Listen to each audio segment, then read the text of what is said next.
രക്ഷയുടെ പാതയിൽ.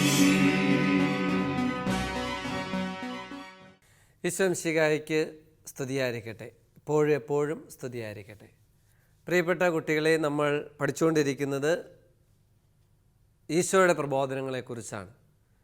ഈശോയുടെ പ്രബോധനങ്ങളിൽ നമ്മളോട് ചില കാര്യങ്ങൾ ചെയ്യരുത് എന്ന് പറയുകയാണ്. ചെയ്യരുത് എന്ന് പറയുമ്പോൾ ചില കാര്യങ്ങൾ ചെയ്യരുത്, എന്നാൽ അതിൻ്റെ ഒപ്പം ചില പുണ്യങ്ങൾ നമ്മൾ ചെയ്യുവാനുമുള്ള ആഹ്വാനമാണ്. നമ്മളിപ്പോൾ പഠിച്ചുകൊണ്ടിരിക്കുന്നത് മോഷ്ടിക്കരുത് എന്നുള്ള പാഠമാണ്. 8ാമത്തെ പാഠം നമ്മൾ പഠിച്ചുകൊണ്ടിരിക്കുക. മോഷ്ടിക്കരുത് എന്നതിൽ നമ്മൾ കഴിഞ്ഞ ദിവസം കണ്ടു അടിസ്ഥാന തത്വങ്ങൾ.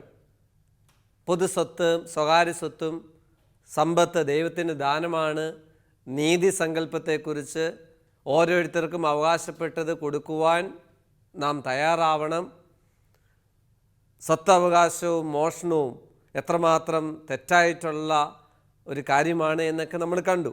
ഇന്ന് നമ്മൾ കാണുന്നത് 7ാം പ്രമാണത്തിനെതിരായിട്ടുള്ള ചില കാര്യങ്ങളാണ്.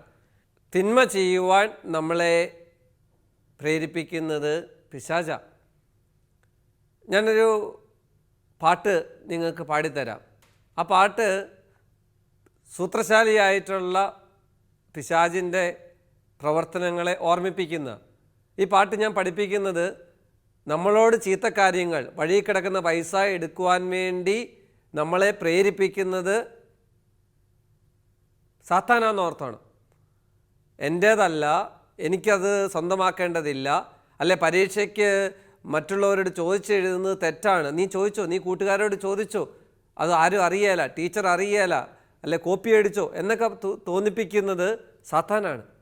അപ്പോൾ ഈശോയുടെ മക്കളാണ് നാം, ഈശോയ്ക്ക് പ്രിയപ്പെട്ട കുഞ്ഞുങ്ങളായിട്ടാണ് നമ്മൾ മാറേണ്ടത്. അതിനാണ് നമ്മൾ ഈശോയുടെ പ്രബോധനങ്ങളെക്കുറിച്ചൊക്കെയുള്ള ബോധ്യത്തിലേക്ക് നടന്നെടുക്കുന്നത്. അപ്പം ഞാൻ ആ പാട്ട് ഇങ്ങനെ പാടിത്തരാം. സാധാരണൊരു സൂത്രക്കാരൻ തത്തി തത്തി വരുന്നുണ്ടേ, കയ്യേത്തി എന്നെ പിടിക്കാൻ പമ്മി പമ്മി വരുന്നുണ്ടേ.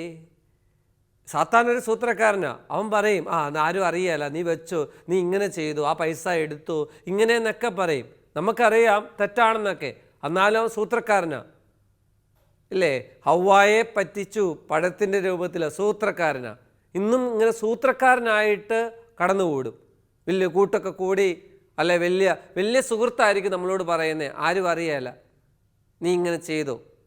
അപ്പോൾ സാത്താനൊരു സൂത്രക്കാരൻ തത്തി വരുന്നുണ്ട്, കയ്യേത്തി എന്നെ പിടിക്കാൻ പമ്മി പമ്മി വരുന്നുണ്ട്. നമ്മുടെ ഇങ്ങനെ പുറകെ നടക്കുക, നമ്മളെ കൊണ്ട് തെറ്റ് ചെയ്യിക്കാൻ, ഈ നരകത്തിൽ കൊണ്ടാകാൻ.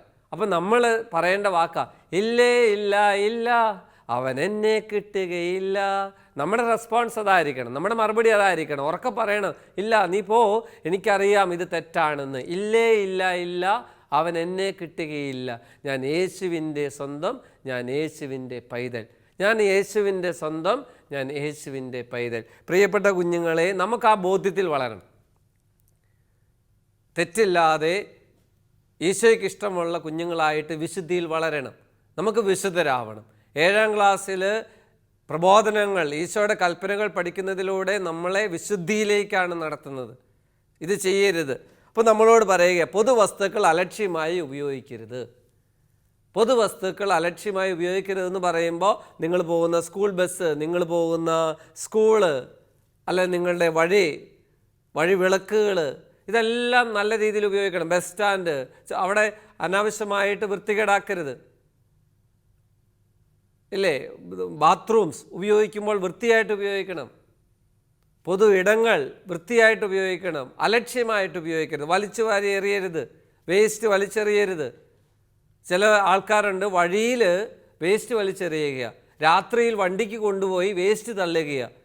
അത് ചെറിയ കുട്ടികളുടെ തൊട്ട് ഭക്ഷ്യവസ്തുക്കൾ, അല്ലെങ്കിൽ ഫുഡ് വേസ്റ്റ്, ഇതെല്ലാം അത് ആ നാട്ടിൽ ഭയങ്കരമായിട്ട് അസ്വസ്ഥതയുണ്ടാക്കുന്നു.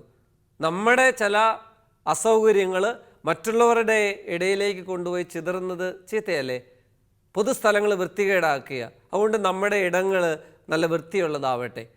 ഓർക്കുക, പൊതുസ്ഥലങ്ങൾ വൃത്തിയുണ്ടെങ്കിൽ മാത്രമേ സമൂഹത്തിൽ നല്ല ആരോഗ്യം ഉണ്ടാകുകയുള്ളൂ.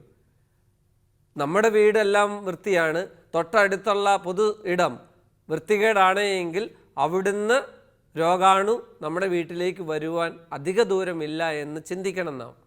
2, നമ്മളോട് പറയുക ധൂർത്തടിക്കരുത്. ചില കുട്ടികളുണ്ട് പണം ധൂർത്തടിക്കുന്നതാണ്. ചിലപ്പോഴൊക്കെ ഞാൻ കണ്ടിട്ടുണ്ട്, കടയിലേക്കൊക്കെ ചെന്നിട്ട് ആവശ്യമുണ്ടെങ്കിൽ ഇല്ലെങ്കിലും ചില കുട്ടികൾ സാധനങ്ങളൊക്കെ വാങ്ങി ധൂർത്തടിക്കുക. ചില കുട്ടികൾക്ക് അലമാരി നിറച്ച് ഡ്രസ്സായിരിക്കുന്നേ, ധൂർത്തടിക്കുക. അത് തെറ്റാണ്.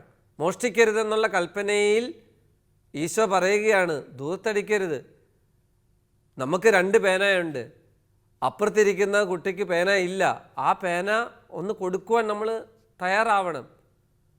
എന്നാൽ മറ്റേ കുട്ടി ഇവൻ്റെ പേന മോഷ്ടിക്കുവാൻ ശ്രമിക്കരുത്. നമുക്ക് ധൂർത്തടിക്കാതെ വളരെ കൃത്യതയോടെ നന്മ ചെയ്യുവാൻ നമുക്ക് പറ്റണം. എന്നാൽ നമ്മൾ ശ്രദ്ധിക്കണം, ഞാൻ പൈസ ധൂർത്തടിക്കാറുണ്ടോ? ചില കുട്ടികൾ മൊബൈൽ ഫോണ് ചാർജ് ചെയ്യുവാൻ ആയിരക്കണക്കിന് രൂപയാണ് ഇപ്പോൾ ഓരോ മാസവും ചിലവഴിക്കുന്നത്. നമ്മൾ ഉപയോഗിക്കുന്ന ഡേറ്റ ആവശ്യത്തിനാണോ അല്ലെ അനാവശ്യത്തിനാണോ നമ്മൾ ചിന്തിക്കണം. നമ്മൾ ഏത് കാര്യം ചെയ്താലും 3 തലത്തിൽ ചിന്തിക്കണം. ആവശ്യമാണോ, അത്യാവശ്യമാണോ, അനാവശ്യമാണോ? അത്യാവശ്യമുള്ള കാര്യം നിങ്ങൾ തീർച്ചയായിട്ടും ചെയ്യണം. ആവശ്യമായിട്ടുള്ള കാര്യം നിങ്ങൾ അപ്പായോടും അമ്മയോടും ഒക്കെ ചോദിച്ചിട്ട് ആവശ്യമെങ്കിൽ നിങ്ങൾക്ക് സാധിച്ചു തരും. അനാവശ്യമായിട്ടുള്ള കാര്യം നിങ്ങൾ തീർച്ചയായിട്ടും ഒഴിവാക്കണം. അപ്പോൾ നമ്മൾ ഇപ്പോൾ ഒരു കടയിൽ ചെല്ലുന്നു. കടയിൽ ചെല്ലുമ്പോൾ നമ്മൾ ആലോചിക്കണേ, ഇപ്പം എനിക്ക് വേണോ? ഇപ്പം എനിക്ക് എൻ്റെ അപ്പായുടെയും അമ്മയുടെയും സാമ്പത്തികമൊക്കെ വെച്ച് ഇപ്പോഴെനിക്ക് വേണോ? പുതിയത് വേണോ? അല്ലെങ്കിൽ ആ പഴയ കഴിഞ്ഞ കൊല്ലം മേടിച്ചത് വലിയ വ്യത്യാസമൊന്നും വന്നിട്ടില്ല, ചെറിയ ഉള്ളു, അത് ഡാമേജൊക്കെ മാറ്റി ഞാൻ ഉപയോഗിച്ചാൽ മതിയോ? ചിന്തിക്കണം. ചില കുട്ടികളുണ്ട് നോട്ട് ബുക്കുകളൊക്കെ വെറുതെ കളയുന്നവർ, പുത്തൻ ബുക്കുകൾ റഫ് ബുക്ക് ആക്കി മാറ്റുന്ന കുട്ടികൾ. ഞങ്ങളൊക്കെ പഠിക്കുമ്പോൾ ചെയ്യുന്നത് പഴയ ബുക്കുകളൊക്കെ അതിൻ്റെ മിച്ചമുള്ള എഴുതാത്ത പേപ്പറുകളൊക്കെ കട്ട് ചെയ്യും, അതിനുശേഷം പിൻ കുത്തി, അതൊക്കെയായിരുന്നു ഞങ്ങളുടെ റഫ് ബുക്ക്. പ്രിയപ്പെട്ട കുട്ടികളെ, ഞാനിത് പറയാൻ കാരണം പണം, പൊതുസ്വത്ത് ഒന്നും ധൂർത്തടിക്കരുത്. അത് നല്ല ശീലമല്ല. 1 രൂപ കിട്ടിയാൽ അത് ഒരു സൂക്ഷിച്ച് വെച്ച് അത് നല്ലൊരു കാര്യത്തിന് ഉപയോഗിച്ചേ. അതിനാണ് മാനുവൽ ബുക്കിലൊക്കെ ചെറിയ ചെറിയ പൈസ സൂക്ഷിച്ച് അതൊരു നന്മ പ്രവർത്തനത്തിലേക്കൊക്കെ മാറ്റുവാനുള്ള പരിശീലനം നൽകുന്നത്. എനിക്കറിയാം, ഒരു സൺഡേ സ്കൂളിലെ കുട്ടികൾ എല്ലാ ഞായറാഴ്ചയും ഓരോ രൂപ ശേഖരിച്ച് ആ ഇടവകയുടെ അതിർത്തിയിൽ ഒരു വീട് വെച്ച് കൊടുത്തത് എനിക്കറിയാം. അപ്പോൾ നമ്മുടെ ചെറിയ സമ്പാദ്യങ്ങളൊക്കെ നല്ല കാര്യത്തിന് വേണ്ടി ഉപയോഗിക്കാം എന്ന് ഞാൻ നിങ്ങളുടെ ശ്രദ്ധയിൽപ്പെടുത്തിയെന്ന് മാത്രം. പ്രകൃതി വിഭവങ്ങളെ ചൂഷണം ചെയ്യരുത്.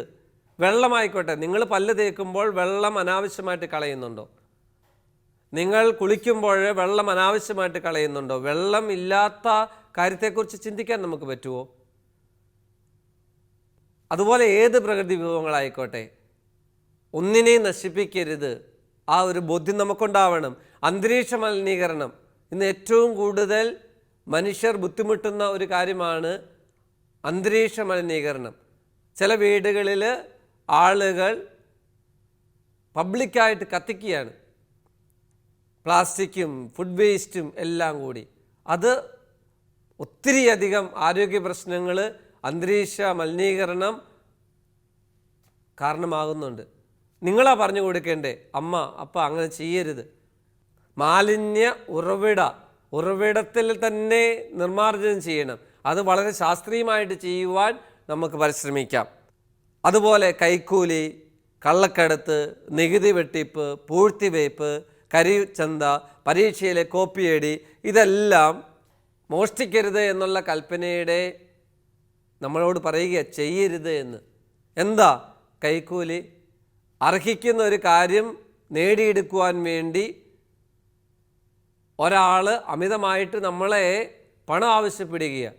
കഴിഞ്ഞ ദിവസം ഒരു വ്യക്തിയെ പോലീസ് അറസ്റ്റ് ചെയ്തതായിട്ട് ഞാൻ വായിച്ചു. കൈക്കൂലി കൊടുക്കുന്നതും തെറ്റാ. നമ്മുടെ ഓഫീസുകളിലൊക്കെ എഴുതിയിട്ടുണ്ട്, കൈക്കൂലി ചോദിക്കുന്നതും കൈക്കൂലി കൊടുക്കുന്നതും തെറ്റാണ്. നമുക്ക് അർഹതയുള്ള, നമുക്ക് ന്യായമായിട്ട് കിട്ടേണ്ട കാര്യം നേടിയെടുക്കുവാൻ നമുക്ക് നമ്മുടെ രാജ്യത്ത് നിയമപരിരക്ഷയുണ്ട്. അർഹിക്കാത്തത് നേടിയെടുക്കുവാനാണോ നാം കുറുക്കുവഴി പോകേണ്ടത്? അതുകൊണ്ട് കൈക്കൂലി കൊടുക്കുന്നതും തെറ്റാണ്, കൈക്കൂലി വാങ്ങുന്നതും തെറ്റാണെന്നുള്ള ബോധ്യം നിങ്ങൾക്കുണ്ടാവണം. കള്ളക്കടത്ത്, ഗവൺമെൻറ്റിന് കൊടുക്കേണ്ട നികുതി ഗവൺമെൻറ്റിന് കൊടുക്കണം.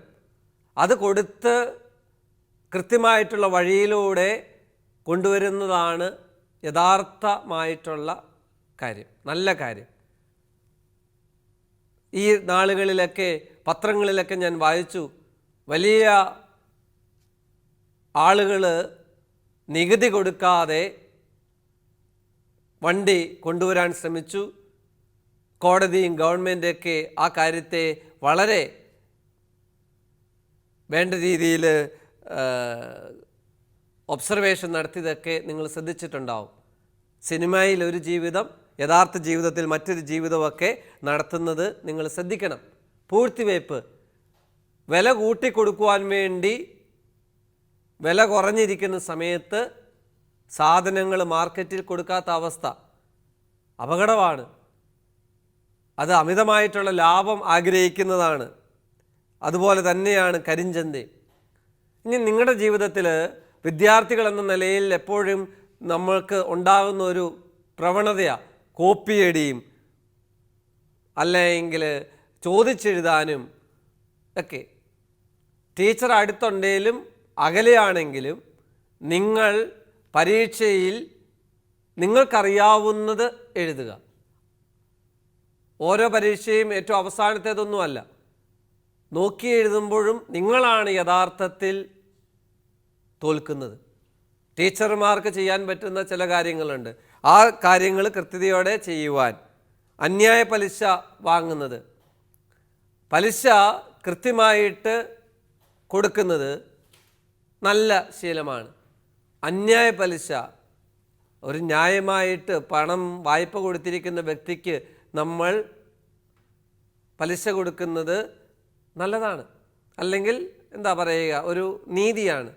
നമ്മുടെ ആവശ്യത്തിന് പൈസ തരുന്നു, അദ്ദേഹത്തിന് അത് ബാങ്കിലിട്ടാൽ ഗവൺമെൻറ് കൊടുക്കുന്ന ഒരു പലിശ കിട്ടും. അത് ബാങ്കിലിടാതെ നമുക്ക് നൽകിയതിന് ഇവർക്ക് കൊടുക്കുന്ന ഒരു മര്യാദ. എന്നാൽ അന്യായ പലിശ 10, 30 ഇരട്ടി പലിശ മേടിക്കുന്നത് നല്ലതല്ല. അത് മോഷ്ടിക്കരുതെന്നുള്ള കൽപ്പനയുടെ കീഴിൽ വരുന്ന ചിന്തയാണ് എന്ന് ഓർക്കുക. അധികാരം ദുരുപയോഗിക്കൽ, അധികാരത്തിലിരുന്നു കൊണ്ട് മറ്റുള്ളവരുടെ അവകാശങ്ങളെ ധ്വംസിക്കുന്നത് തെറ്റാണ്. പക്ഷഭേദം കാണിക്കൽ, തിരിച്ച് വ്യത്യാസം കാണിക്കുന്നത് തെറ്റാണ്. ജോലിക്കാർക്ക് ന്യായമായ കൂലി കൊടുക്കാതിരിക്കുന്നത്, നമ്മുടെ വീട്ടിലുണ്ടാവാം, നമ്മുടെ പറമ്പിൽ ജോലി ചെയ്യുന്നവരായിരിക്കാം, ന്യായമായിട്ടുള്ള കൂലി കൊടുക്കണം.